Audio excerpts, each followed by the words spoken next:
अस्सलाम वालेकुम व्यूअर्स, आप देख रहे हैं हमारी खुशखबरी सीरीज़ और मैं हूं आपका मेज़बान अब्दुर्रहमान।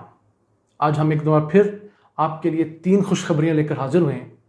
पहली खुशखबरी तो कुवैत से मुतालिक है, जहां 10 साल बाद पाकिस्तानियों के लिए वीज़ा फैसिलिटी खोल दी गई है।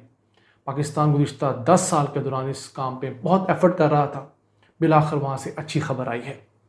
उसके अलावा दूसरी खुशखबरी जो है वो पाकिस्तान की सॉफ्टवेयर की IT के एक्सपोर्ट्स बढ़ने से मुतालिक हैं, जिनके अंदर गुज़िश्ता 10 माह के दौरान 46% इजाफा हुआ है, जबकि औसतन पाकिस्तानी तारीख में ये 14-15% इजाफा हुआ करता था।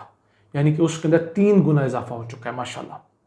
जबकि तीसरी खुशखबरी ये है कि पाकिस्तान की जो मजमूई एक्सपोर्ट्स हैं उसका बड़ा हिस्सा यूरोप जाता है और यूरोप को पाकिस्तानी एक्सपोर्ट्स में 17.5% इजाफा हुआ है गुज़िश्ता 10 माह के दौरान, और ये बढ़कर $7.5 अरब हो चुकी हैं। इन तीनों खुशखबरियों को डिटेल में डिस्कस करेंगे, लेकिन पहले चलते हैं कुवैत, जहां पर पाकिस्तान के वज़ीर दाखिला शेख रशीद को बुलाया गया। इमरान खान ने पहले कोशिश की, उसके बाद वहां से ये पैगाम आया है कि हमने आपके लिए कुवैत के अंदर पाकिस्तानियों के वीज़े खोल दिए हैं। ये किन किन फील्ड्स में खोले गए हैं? जो फैमिलीज़ वहाँ जाना चाहती हैं, जिनके शौहर वहाँ हैं या बीवियाँ वहाँ हैं, वो अपने किसी स्पाउस को बुलाना चाहते हैं उनके लिए। दूसरा, बिजनेसमैन के लिए ये वीज़े खोल दिए गए हैं। उसके अलावा मेडिकल की फील्ड के अंदर वीज़े खोल दिए गए हैं, तमाम डॉक्टर्स हैं, नर्सिस हैं, पैरामेडिकल स्टाफ हैं, वार्ड बॉयज़ हैं, हर किस्म के। और इसके अलावा ऑयल एंड गैस के जो फील्ड के माहिरीन हैं, उनके लिए ये वीज़े इब्तदाई तौर पर खोले गए हैं। इस बड़ी डेवलपमेंट के पीछे गुज़िश्ता साल कोविड का भी हाथ था, क्योंकि जब कोरोना आया तो कुवैत ने पाकिस्तान को रिक्वेस्ट की थी, हमें 1000 डॉक्टर्स, नर्सिस और पैरामेडिकल स्टाफ चाहिए। पाकिस्तान ने प्रोवाइड कर दिए, और ये तमाम लोग तकरीबन 9 साल बाद पाकिस्तान से गए कुवैत, जो नए लोग थे वीज़ा लेकर। उसके बाद ये आहिस्ता आहिस्ता ये बर्फ़ पिघली है। सन 2011 में पाकिस्तानी को बैन लगा था, क्योंकि पाकिस्तान के अंदर और दीगर 11 मुल्कों के अंदर जहाँ पर हालात ख़राब थे, उन ममालिक के शहरियों को वीज़ा देना कुवैत ने बंद कर दिया था, पाबंदी लगा दी थी। इसके अलावा जो ओवरसीज़ पाकिस्तानी गल्फ़ के ममालिक में रहते हैं, वो अगर वहाँ से कुवैत जाना चाहें तो वो ऑनलाइन वीज़ा अप्लाई कर सकते हैं। और गल्फ़ के अंदर पाकिस्तानियों की तादाद थोड़ी नहीं है, ये तकरीबन 40 से 45 लाख पाकिस्तानी जो हैं वो गल्फ़ के तमाम ममालिक में मुक़ीम हैं। वहाँ से भी ये कुवैत मूव कर सकते हैं अच्छे बिजनेस के लिए, नौकरी के लिए। याद रहे, कुवैत बड़ी लुक्रेटिव मार्केट है, क्योंकि एक कुवैती दिनार जो है वो इस वक्त 512 रुपये का है। तो वहाँ से जो रेमिटेंसेस पाकिस्तान आएंगी वो पाकिस्तान के अंदर मज़ीद मईशत के अंदर अपना हिस्सा डालेंगी। वैसे सन 2017 में नवाज शरीफ ने ज़ाती तौर पर रिक्वेस्ट की थी कुवैत जाकर, लेकिन कुवैतियों ने उस रिक्वेस्ट को नहीं माना। ये एक बात भी अल्लाह ताला ने जो है वो इमरान खान के नसीब में लिखी थी। जैसे CPEC जो है उसको शुरू करना नवाज शरीफ के नसीब में लिखा था, हालांकि उससे पहले जरदारी दौर में इस कॉन्सेप्ट के ऊपर काफ़ी पेपर वर्क हो चुका था, लेकिन उसकी इनागोरेशन है वो नवाज शरीफ की निस्बत में आई। इसी तरह ये जो कुवैत के अंदर पाकिस्तानियों के लिए जो वीज़े की खुशखबरी है वो इमरान खान के नसीब में थी, तो ये अल्लाह की देन होती है, वो किसको क्या दे। ये तो थी कुवैत से मुताल्लिक़ खुशखबरी। अब आगे चलते हैं दूसरी खुशखबरी, जो कि Pakistani software engineers, IT experts जो हैं वो पूरी दुनिया में अपना लोहा मनवा रहे हैं। तो रवा मालियाती साल के इब्तदाई 10 माह यानी जुलाई से लेकर अप्रैल सन 2021 तक, उन 10 माह के दौरान पाकिस्तानी IT एक्सपोर्ट्स में 46% इजाफा रिकॉर्ड किया गया है, और ये पाकिस्तानी तारीख की बुलंद तरीन सतह पर पहुंची हैं, जो कि $1.70 अरब है। याद रहे कि जून नून लीग का आखिरी साल था, यानी सन 2018, उस पूरे साल में 12 माह के अंदर हमारी जो एक्सपोर्ट्स थी IT की वो $1 अरब थे। यानी कि हमने 10 माह के अंदर नून लीग से 70% ज़्यादा एक्सपोर्ट्स कर ली हैं। और उम्मीद इंशाल्लाह ये है कि जब ये रवा मालियाती साल 30 जून को एंड होगा तो पाकिस्तान की IT की, सॉफ्टवेयर की, ऐप्स की जो एक्सपोर्ट है वो इंशाल्लाह बढ़कर $2 अरब हो जाएंगी। याद रखिएगा, ये लीगल जो डिक्लेयर्ड IT की एक्सपोर्ट्स हैं वो हैं। अभी बहुत सारी एक्सपोर्ट पार्टी की ऐसी हैं 2 से 3 अरब डॉलर्स की, जो कि डिक्लेयर्ड नहीं है कि IT की फील्ड से हैं। फ्रीलांसर बहुत पैसा कमाते हैं और रेमिटेंसेस की बात में आता है। बहुत सारी कंपनियां बाहर पैसा कमा के बाहर रखती हैं, पाकिस्तान शो नहीं करवाती।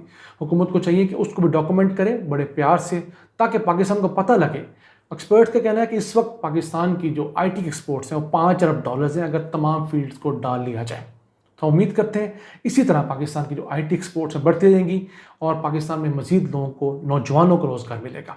गुज़िश्ता हफ्ते 2 अहम डेवलपमेंट्स हुई। 2 नए सॉफ्टवेयर टेक्नोलॉजी पार्क्स का ऐलान किया गया। एक तो फैसलाबाद के अंदर, जो फैसलाबाद का पहला सॉफ्टवेयर टेक्नोलॉजी पार्क होगा, वो सतारा केमिकल वालों ने शुरू किया। जो उनका कॉलेज है Ali Fatima college of science and technology, उसके अंदर उन्होंने सितारा टेक्नो पार्क का ऐलान किया है जो 19,500 मुरब्बा फुट के ऊपर है। वो बड़ा अच्छा है कि फैसलाबाद के अंदर एक ग्रोइंग आईटी की इंडस्ट्री जन्म ले रही है, बहुत सारे सॉफ्टवेयर हाउसेस काम कर रहे हैं। इसके अलावा पिंडी के अंदर भी एक सॉफ्टवेयर पार्क का आगाज़ किया गया जो कि अमेज़ॉन मॉल के अंदर है।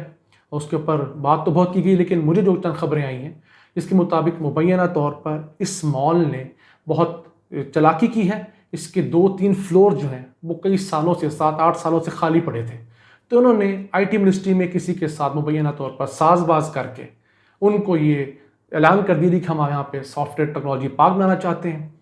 तो उनके साथ एक कोलैबोरेशन के साथ अब ये जो खाली पड़े हुए इनके जो फ्लोर्स थे उसको यूटिलाइज़ करेंगे और अच्छे खासे पैसे कमाएंगे।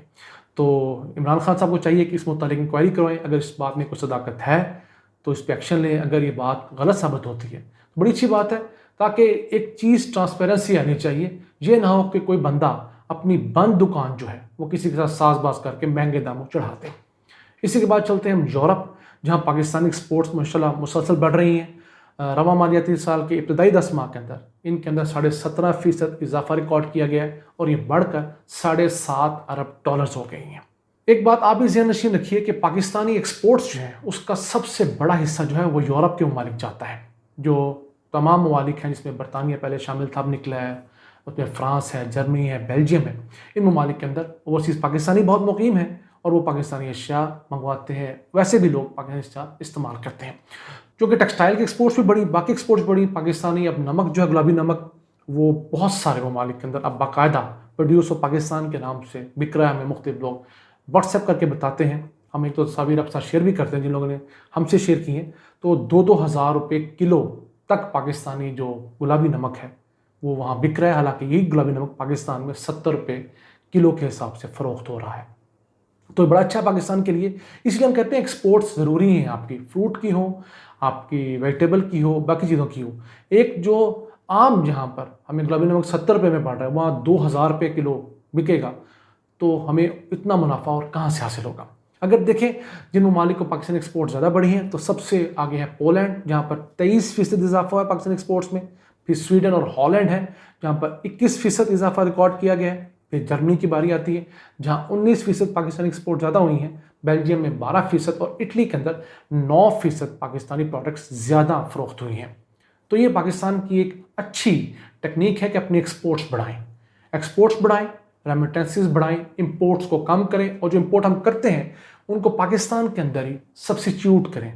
एक जुल्म जो मियाँ साहब कर गए उस दौर में पाकिस्तान की शू इंडस्ट्री जो है वो तबाह होगी। क्यों कि एक कानून ये लेके आए सागडार साहब कि अगर आप पाकिस्तान के अलावा जहाँ मर्जी से बना बनाया जूता इंपोर्ट करेंगे तो उसके ऊपर सिर्फ 5% टैक्स है, जबकि अगर जूता बनाने के मुख्तलिफ अशिया मसलन लेदर हो गया, रेगजीन होगी, उसकी गम होगी, उसका सोल हो गया, वो इंपोर्ट करेंगे तो उसके ऊपर तकरीबन 14% टैक्सेस थे। अब बताइए कौन सी पागल कंपनी रॉ फॉर्म में दुनिया भर से ये रॉ मटेरियल इंपोर्ट करे, 14% टैक्स दे और फिर पाकिस्तान में जूता बनाए। तो हुआ क्या, पाकिस्तान की अपनी जो सर्विस कंपनी है पाकिस्तान की अपनी, उसने अपनी 80-90% प्रोडक्शन चाइना से करवा कर सस्ते जूते पाकिस्तानी मार्केट में फ्लड कर दिए। बाटा ने भी यही किया। तो अब इस हुकूमत ने आके उस चीज़ को रिवर्स कर दिया है। उसका फ़ायदा ये हो रहा है कि बाटा की बंद पड़ी फैक्ट्रियाँ, सर्विस की बंद पड़ी फैक्ट्रियाँ अब सैकड़ों की तादाद में रोज़गार दे रही हैं। अब पाकिस्तानी जो कारीगर थे जूता बनाने के, जो हमारे मोची थे, उनको बाइज़्ज़त रोज़गार मिल रहा है। और अब पाकिस्तान से फुटवेयर की एक्सपोर्ट जो है वो भी बढ़ रही हैं, वो भी इंशाल्लाह हम किसी दिन डिस्कस करेंगे। तो बेसिकली हमने इस मुल्क को बनाने की कोशिश की दुबई। हम दुबई नहीं है, दुबई की अपनी आबादी थोड़ी सी है। हम ट्रेडिंग के लिए नहीं बने, हम कुवैत नहीं है। हम लोग पाकिस्तानी, इनके पास अपनी एक वर्क फोर्स है। जब तक हम एक्सपोर्ट्स नहीं करेंगे और अपनी इंपोर्ट की जाने वाली चीज़ें खुद नहीं बनाएंगे, हम तरक्की नहीं कर सकते। इस साल इंशाल्लाह उम्मीद है $25.5 अरब का बेंचमार्क हम अबूर करेंगे। अगले साल हुकूमत को 27 से 28 अरब डॉलर्स के बेंचमार्क को एक्सपेक्ट कर रही है। और हुकूमत का कहना है जब ये इंशाल्लाह सन 2023 में जाएगी नए इलेक्शन में, तो उस वक्त पाकिस्तान की जो एक्सपोर्ट्स हैं वो 30 से 31 अरब डॉलर्स होंगी, जो पाकिस्तानी तारीख में रिकॉर्ड होंगी। हम अल्लाह से दुआ गो हैं कि इससे ज़्यादा रफ्तार से पाकिस्तानी एक्सपोर्ट्स बढ़ें। दुनिया भर में वो सिर्फ पाकिस्तानी से रिक्वेस्ट है वो पाकिस्तानी प्रोडक्ट्स लें, चाहे थोड़ी सी क्वालिटी में कम ही क्यों ना हो, लेकिन अगर आप पाकिस्तान को प्रेफरेंस देंगे तो यकीनन आप अपना हिस्सा इस कार्य खैर में ज़रूर डालेंगे। इन अल्फाज के साथ अपने मेज़बान अब्दुर्रहमान को इजाज़त दीजिए और अल्लाह से दुआ गो रहिए कि वो इसी तरह पाकिस्तान पर अपनी रहमतें और बरकतें नाज़िल फरमाता रहे। अल्लाह ने के बाद।